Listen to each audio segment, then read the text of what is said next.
Assalamualaikum warahmatullahi wabarakatuh. Waalaikumsalam warahmatullahi wabarakatuh. Alhamdulillah, sahabat beriman, para dulur dan orang-orang yang senantiasa ingin meningkatkan ketakwaan kepada Allah SWT. Salah. Pendengar dan penonton setia dari Ustadz Danu Official Channel, Tum Family Channel, Halo guys. Hasan Bisri BFC Channel dan Elisa Channel, insya Allah. Amin. Mudah-mudahan saat ini kita bisa lebih meningkatkan iman kita, lebih bisa meningkatkan ketakwaan kita, dan kita menjadi wasilah dengan berkumpul semacam ini untuk menuju kebaikan di masa yang akan datang. Amin. Setelah meninggal nanti ya. Jadi takut saya sih. Maksudnya masa datang ini setelah meninggal. Kan setelah ditanya Ustaz, siapa yang mau di SD waktu kecil gitu? Siapa yang mau masuk surga? Saya sama itu. Ada satu yang nggak ngacem, loh. Kenapa kamu nggak angkat tangan? Yang lain pengen pada masuk surga. Nggak, saya disuruh pulang cepat setelah sekolah. Jadi bukan masuk surga.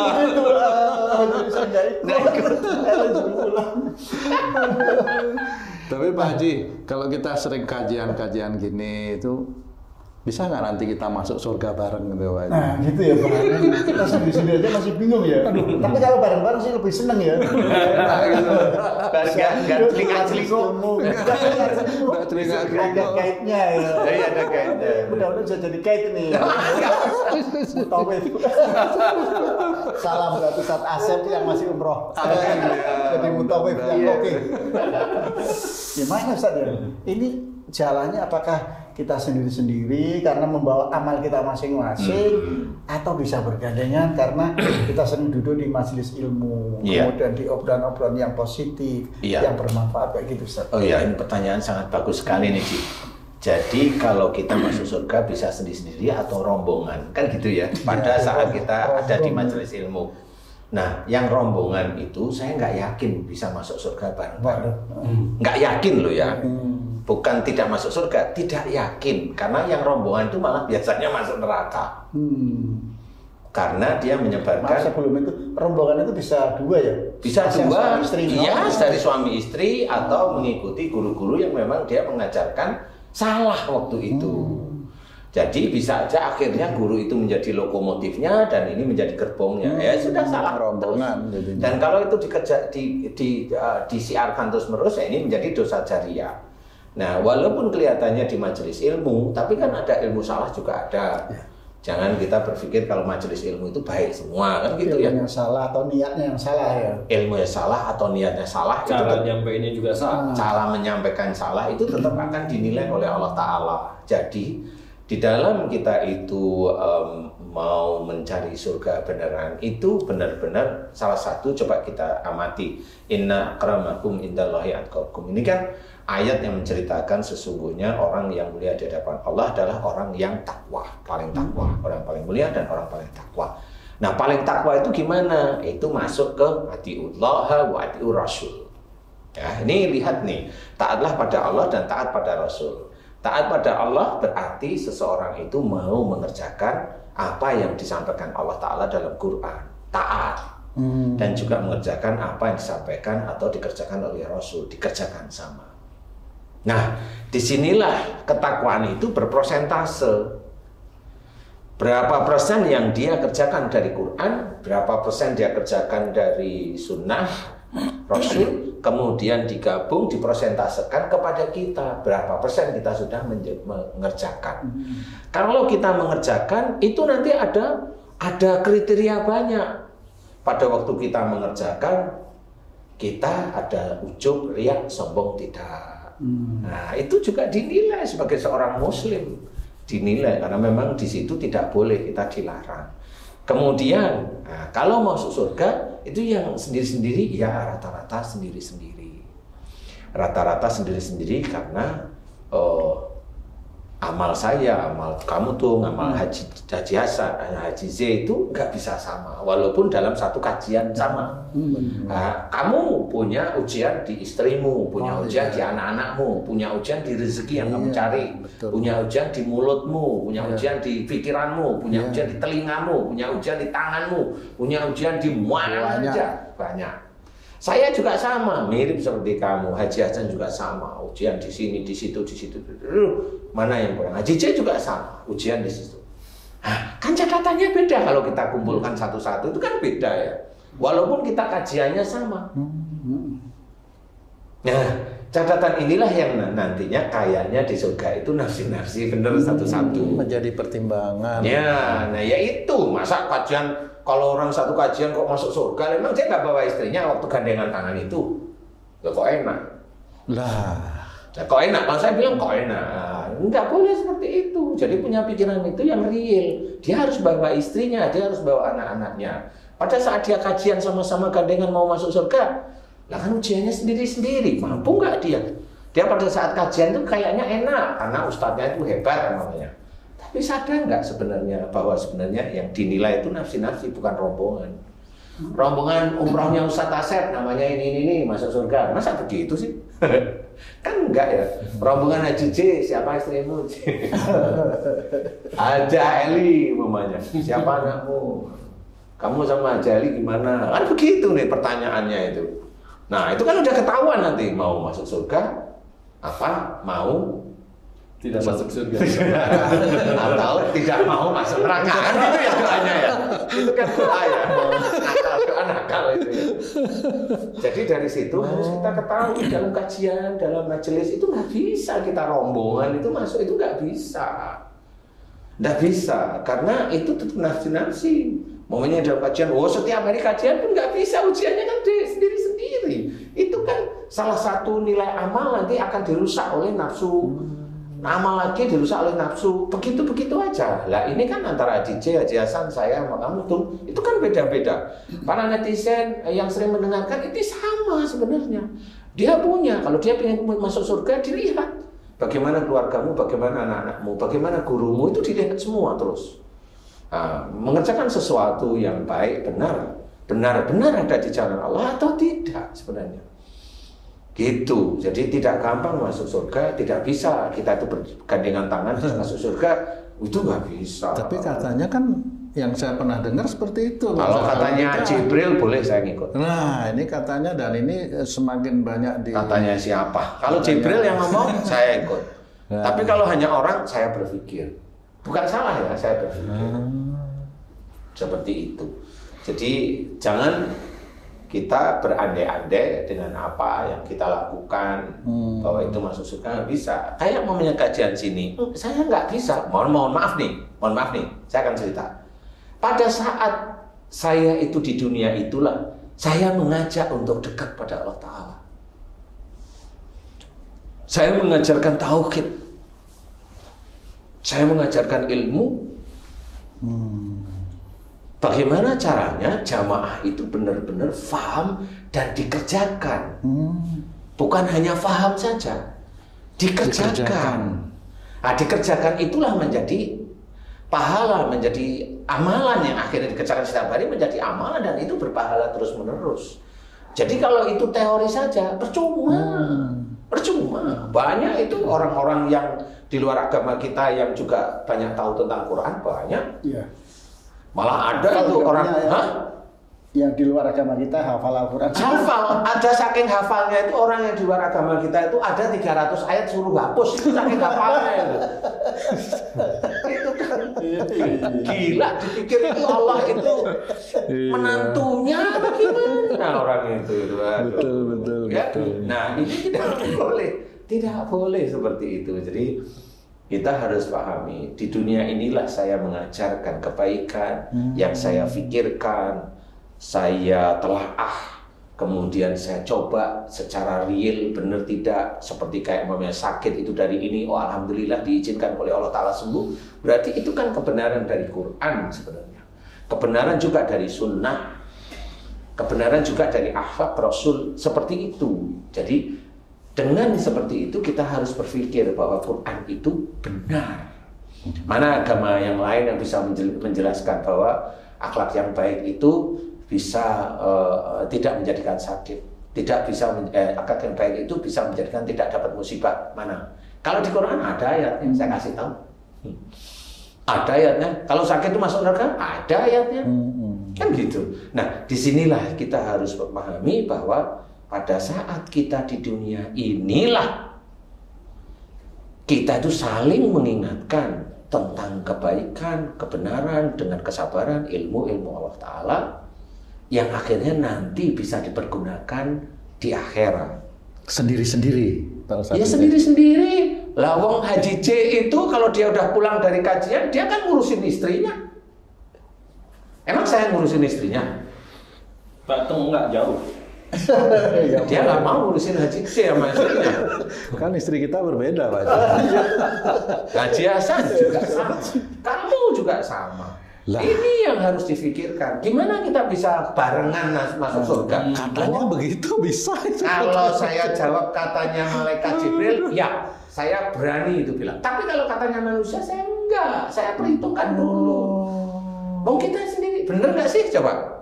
Ini Haji J sama Haji Hasan itu ngurusi istrinya. Emang bisa ketemu nilainya sama?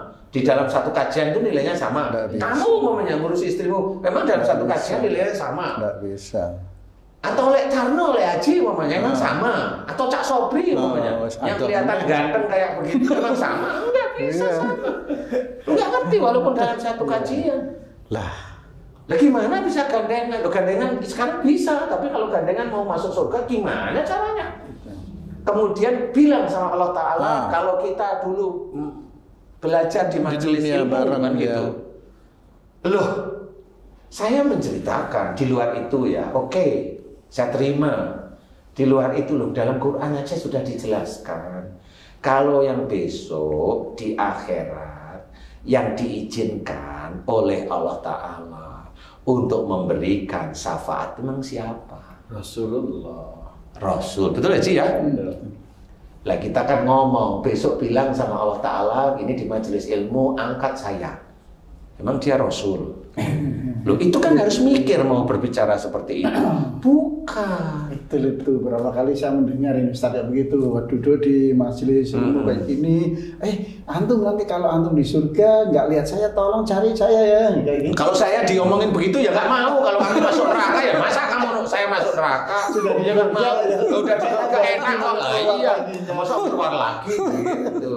Nah kalau majlis taklimnya itu sekeluarga, Ya sama. Bisa nggak? Lah itu otaknya matinya kan sendiri-sendiri. Nah, ayo mau apa sekarang? kali aja kalau sekeluarga anak orang tua gitu kan. Kuburannya kuburan keluarga gitu ya. Jadi gandengan ya. Dia nggak bisa loh Ci. Ini loh maksudnya. Walaupun keluarga dalam taklim, keluarga ini keluarga itu kan banyak nih. Tapi kan cara mikirnya kan beda-beda. Iya kan?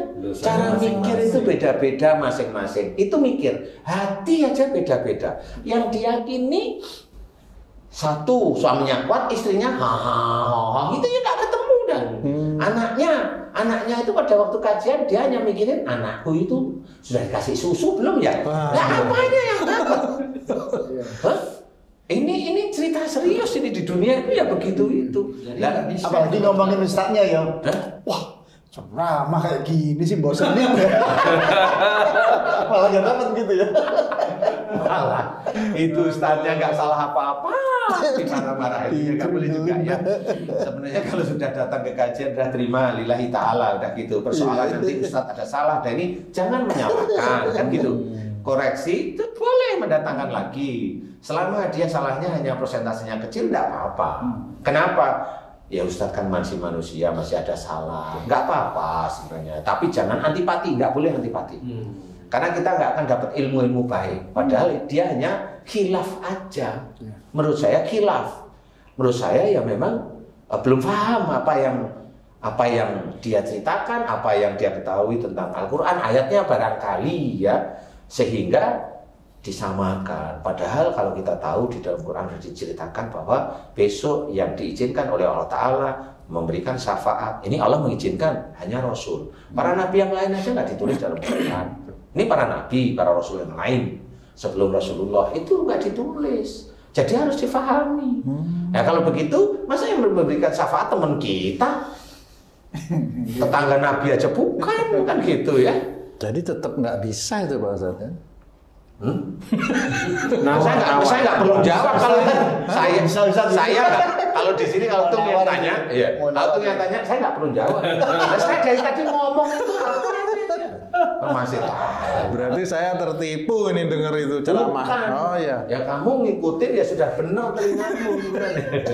Bukan tertipu, ya karena ketidaktahuan. Nah, kalau ketidaktahuan kita nggak boleh bilang tertipu. Tapi ada yang merujuk pada salah satu firman Allah juga itu Pak Ustadz. Ali Imran 103. Oke, misalnya. bacain coba. Sebentar Pak Ustadz, mohon maaf. Nggak hafal Quran ini Pak Ustadz. Nah, coba ya, kita ya Pak Haji ya.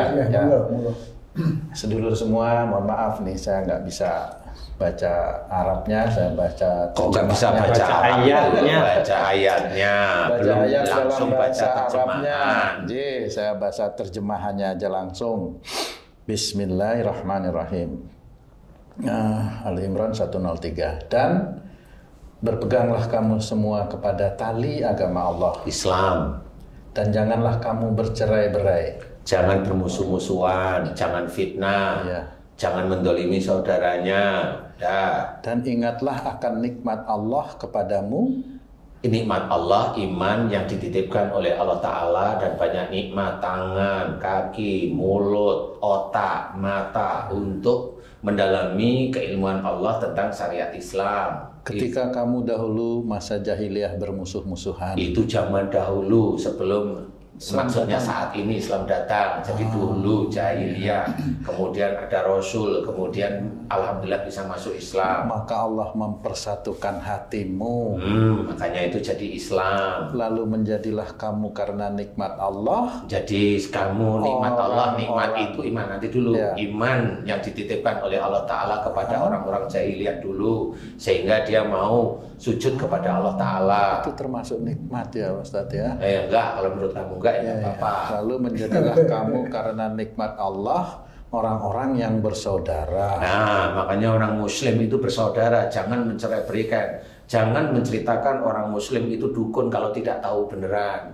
Tidak boleh. Kalau dia berkata di YouTube, di Instagram, di ini, dia mempojokkan saudaranya, padahal saudaranya dakwah, dia omongkan dia dukun, dia dosa jariah. Makanya tidak boleh kita itu memfitnah saudara kita, tidak boleh. Makanya kalau kamu bilang saya ketipu, kamu nggak ketipu, kamu yang nggak ngerti. Betul. Dan kamu telah berada di tepi jurang neraka. Pada saat orang-orang dulu jahiliyah itu sama seperti kalau umpamanya saat itu sama seperti analoginya di jurang neraka. Sebelum masuk Islam dia ada di jurang neraka, di tepi sebenarnya sebelum masuk Islam. Lalu Allah menyelamatkan kamu daripadanya. Menyelamatkan dengan dia sujud kepada Allah itu Allah menyelamatkan, bukan ustadznya yang menyelamatkan, bukan siapapun menyelamatkan. Maka di situ diceritakan Allah menyelamatkan. Hidayah itu datangnya dari Allah Ta'ala. Itu harus diketahui. Jadi kayak kita berdakwah ini bukan menyelamatkan orang lain, mengajak orang lain untuk dekat pada Allah Ta'ala boleh. Saya akhiri, demikianlah Allah menerangkan ayat-ayatnya kepadamu agar kamu mendapat petunjuk. Nah, petunjuk itu harus diketahui, benar. Nah, disinilah kita harus tahu orang jahiliyah kemudian masuk Islam itu sama seperti diangkat dari jurang neraka. Tetapi oleh Allah Ta'ala memang tidak diceritakan dimasukkan surga. Karena pada saat dia diangkat dari neraka, kemudian dia dolim lagi, ya masuk lagi neraka. Itu kalau ayat sebelum atau sesudahnya ada kaitan nggak? Kalau ayat sebelumnya ini kata-katanya seperti ini Pak Haji, mohon maaf. Hai orang-orang yang beriman, bertakwalah kepada Allah sebenar-benar takwa kepadanya. Dan janganlah sekali-kali kamu mati. Ittaqullah dalam keadaan beragama Islam. Benar. Nah, ya itu. Jadi itu masih dalam bentuk diangkat dari bibir nerakanya, tapi tidak di situ tidak diceritakan oleh Allah Ta'ala dimasukkan surga. Enggak. Betul. Karena orang itu dia ada proses. Betul. Selanjutnya ada proses, walaupun dia Muslim, dia kemudian dia dolim pada saudaranya, dia fitnah saudaranya. betul. Loh, dia masuk neraka. Walaupun dia pendakwah, masuk neraka. Itu sudah dijelaskan oleh Allah Ta'ala, nggak boleh. Mau siapa? Pendakwah mau hebat? Nggak bisa. Dalam hadis pun diceritakan. Pertama, yang masuk neraka ada wanita. Yang kedua, ulama. Harus kita ketahui. Nah, wanita masuk neraka siapa sih? Cicit. Istrinya Anteng dia. Nah itu seperti itu. Jadi kita tidak boleh. Makanya kenapa kalau saya itu difitnah oleh saudara saya yang lain, saya nggak pernah komen. Kenapa? Saya tahunya ayat itu nggak boleh. Nggak boleh, nggak perlu. Itu seperti itu. Jadi harus difahami, itulah yang sebenarnya setiap saat itu kita ingat kepada Allah Ta'ala itu. Jangan asal ngomong tapi nggak pernah ingat Allah. Akhirnya dia menjadikan fitnah, ujian bagi saudara yang lain. Dan kalau itu menjadi dosa jariah, terus dia akan betul-betul menanggung nanti di akhirat. Nah, menanggung itu walaupun dia itu pendakwah. Emang pendakwah masuk surga semua? Ya insya Allah enggak lah. Kalau dia dakwanya ngawur aja ya nggak bisa. Siapapun nggak bisa, nggak ada jaminan. Seperti itu, kecuali orang takwa. Jadi kecuali pendakwah bukan, kecuali orang takwa. Insya Allah seperti itu. Gitu sih, insya Allah. Walau alam ya. Menurut saya seperti itu. Atau ada yang disampaikan lagi? Ustadz, mungkin ada analogi karena salah satu di rombongan itu ketakwaannya tinggi, kemudian bisa meraih Allah supaya bisa mengajak saudara-saudaranya yang kurang imannya gitu. Apakah demikian juga seperti itu? Kalau saya sering mengamati seseorang yang takwanya itu tinggi di hadapan Allah Ta'ala, itu bisa dilihat dari sikap sehari-hari, dari gestur. Dari dia berbicara itu kelihatan, dia memunculkan sombong, ujub, riak, dia memunculkan bahwa dia itu hebat atau tidak, itu kelihatan dari gesturnya. Kalau dia munculkan sesuatu yang orang lain tidak punya, dia munculkan bahwa itu kehebatan, itu ujub ria, itu sudah mulai dimunculkan. Dan itu kalau dimunculkan terus-menerus, yaitu itu akan menjadi penilaian di hadapan Allah. Nah, orang yang takwa tidak mau begitu. Kalau dia masih cerita, saya dulu belajar agama di sini, itu udah ujub ria. Walaupun dia pendakwah, itu sudah ciri-ciri. Kecuali ada yang tanya, Ustadz dulu sekolahnya di mana? Bolehlah. Itu kan beda. Tapi kalau keluar ya sudah. Tapi walaupun dia itu tidak ada yang tanya, keluarkan ya sudahlah. Bagaimana kita bisa tahu seorang itu takwa kepada Allah Ta'ala?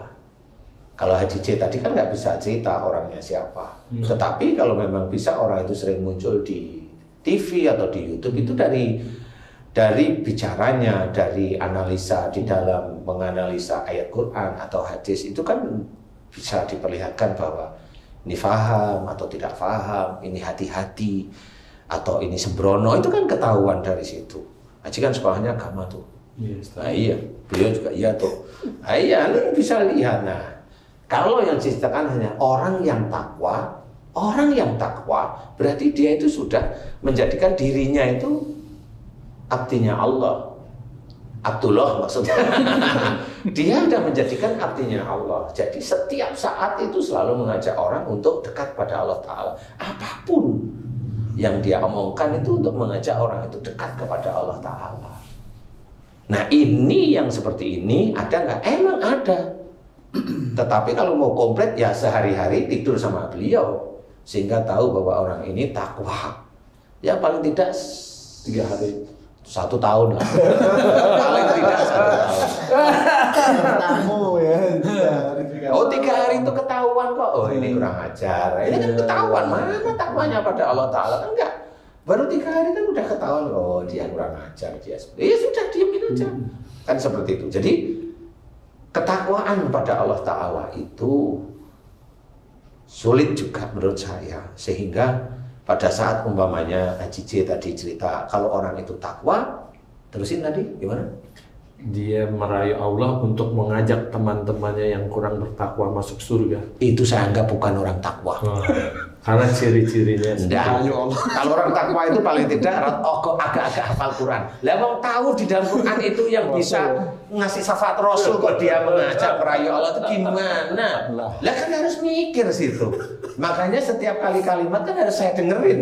Ya mana? Makanya kalau gitu kan, nah kan mana takwanya? Oh jadi nggak jadi ya lah iya. Kalau yang namanya takwa itu begitu. Jadi setiap kalimat itu memang harus dengarkan. Nggak usah jadi ribut, tetapi jadi pemikiran real aja ketemu kok sebenarnya. Orang bertakwa gitu ya. Kan tahu di ayatnya yang bisa syafaat itu hanya Rasul. Iya. Makanya tadi kalau saya cerita, saya itu hanya bisa memberikan di dunia. Di akhirat saya nggak bisa manggil-manggil Haji Hasan. Bisa manggil ini, nggak bisa saya. Nggak bisa saya manggil Le Haji, nggak bisa. Ya udah nih, kalau memang nasnya di situ, karena apa? Itu hukum Allah yang sudah berlaku. Jadi kalau di dunia itu hukum Allah berlaku, tapi nafsu manusia itu masih berkecimpung di situ. Jadi biarin aja sama Allah Ta'ala. Tapi kalau sudah di akhirat, nggak ada orang yang bisa. Rasul itu baru memberikan syafaat kalau Allah sudah mengizinkan. Menurut saya, kalau Allah mengizinkan itu, barangkali ada orang-orang Muslim yang masuk neraka itu dia sudah mulai kelar. Kalau di tahanan itu ya, namanya asimilasi. Masa asimilasi? Asimilasi itu orang tahanan itu boleh keluar, disuruh beli rokok, ya, beradaptasi masyarakat, mengadaptasi dengan lingkungan, dengan masyarakat, itu asimilasi. 17 Agustus itu sama Lebaran itu lain lagi itu berarti. Nah, asimilasi itu sudah waktunya. Nah, di titik asimilasi inilah tahanan itu boleh keluar. Yang di neraka itu boleh melihat surga di depan itu. Sambil ngeces gitu. Itu nanti waktunya malam masuk. Tarik lagi. Itu asimilasi. Nah, di titik itu barangkali menurut saya Allah baru mengizinkan Rasul itu menjemput, memberikan syafaat yang sudah di situ, bukan di dalam neraka langsung dia bubar semua nanti hukum Allah di situ. Apa gunanya malaikat nanti? Malaikat yang menghukum di neraka nganggur semuanya nanti. Nah, ini kaitan dengan malaikat ini, ada cerita ini saya dengar tausiah serius tapi juga canda juga serius kayaknya. Jadi ada seorang santri, dia nyantri di pesantren atau nyantri gitu kan. Kemudian pengen ngaji, tapi oleh guru itu di situ, udah kamu nggak usah ngaji langsung, kamu bantu nimba air, nata sandal santri yang lain, masak dan sebagainya. Sehingga ini ternyata sampai meninggalnya pun mau ngaji tetap nggak ada kesempatan, sampai meninggal. Nah, pas di kubur ditanya itu sama malaikat Rokib dan Atid itu. Ya, Rokib dan Atid.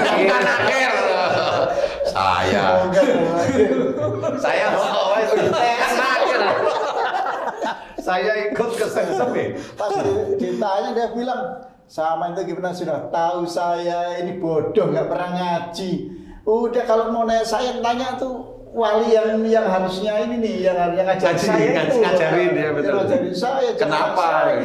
Kenapa dia kok nggak ngasih kesempatan saya untuk belajar? Sehingga saya nggak tahu, jangan tanya saya. Nah, itu gimana itu?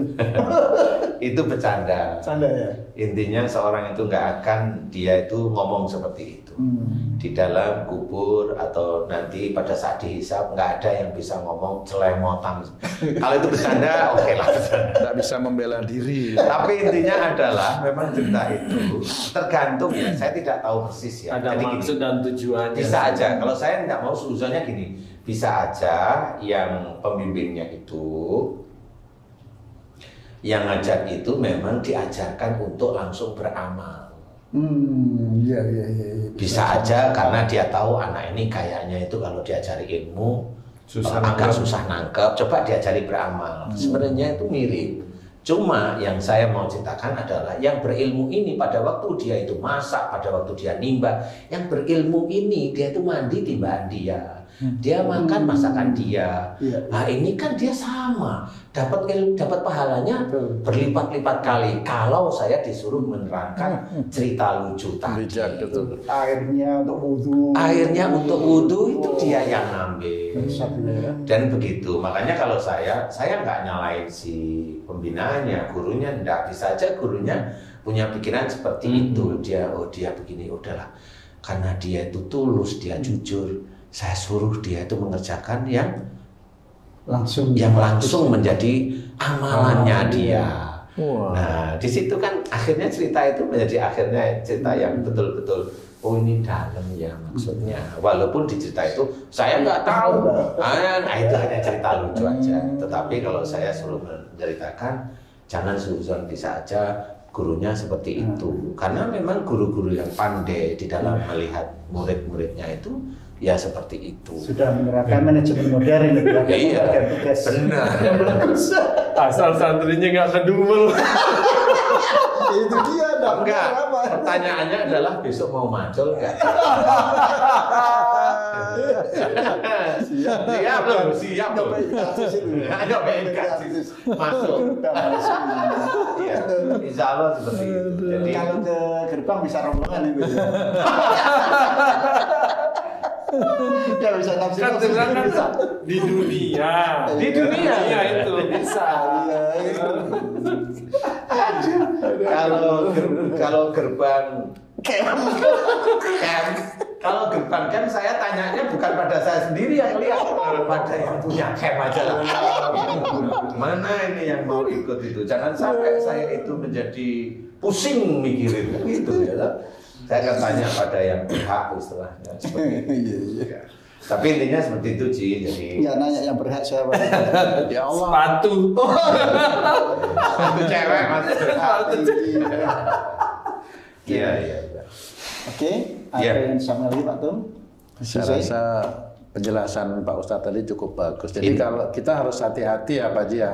Kalau ada orang yang menjanjikan sesuatu yang enak dengan cara yang mudah, nah ini kita harus berpikir. Iya, berpikir Ya cuma di dunia, lebih-lebih di akhirat. Iya, kan janjikan masuk surga masa dengan cara seperti gampang, itu, ya kan? Itu enggak. Wong kita itu ibadah itu istiqomah. Nah, ini kan hanya sekali, paling hanya berapa sih? 10 menit aja lah doa. Gitu ya nggak bisa lah ya. Harus kusuk sholat aja susah Pak Ustadz ya. Mau masuk surga. Intinya adalah kita ngobrol di sini bukan menjatuhkan teman-teman yang lain. Tidak ada. Kita hanya menjelaskan, meluruskan dari ayat-ayat Quran yang memang seperti itu adanya. Jadi harus difikirkan matang agar kita tidak salah di hadapan Allah Ta'ala. Saya mikir seperti itu agar kita kembali ayo rukun, kemudian jangan punya pikiran bahwa saya menjatuhkan dada. Insya Allah tidak ada. Saya hanya meluruskan aja. Kalau mau lurus alhamdulillah, kalau enggak ya nggak apa-apa. Yang penting kita saudara aja kan gitu ya. Amin. Kita saudara. Kalau nggak mau diluruskan nggak apa-apa. Nggak apa-apa. Karena dalam menafsirkan ayat Quran itu kan macam-macam ya Cia. Jadi macam-macam boleh menafsirkan, tapi harus hati-hati. Saya takut saya salah. Kalau umpamanya saya masih ada di dunia ini ya, saya mengajak untuk kembali ke jalan Allah agar tidak banyak salah. Amin. Insya Allah. Wallahu a'lam. Terima kasih. Terima kasih Ustaz Danu, terima kasih Pak Tum, terima kasih Mas Yai yang telah sama-sama memberikan semangat dan saling menyemangati terhadap kita. Dan tentunya dari pembicaraan tadi, satu, ibda' bin nafsik, kita mulai dari diri kita sendiri, beramal, menguatkan iman, perbanyak amal soleh dan sebagainya. Kemudian juga dengan keluarga kita, istri kita, anak-anak kita, semua, karena kita harus nafsi dulu nih. La taziru waziratu bizira ukhra. Itu udah pokoknya kalau sudah begitu, kita yang penting kuatkan diri kita, niatkan diri kita, perbanyak amal soleh kita untuk menuju surga Allah, karena tidak mudah.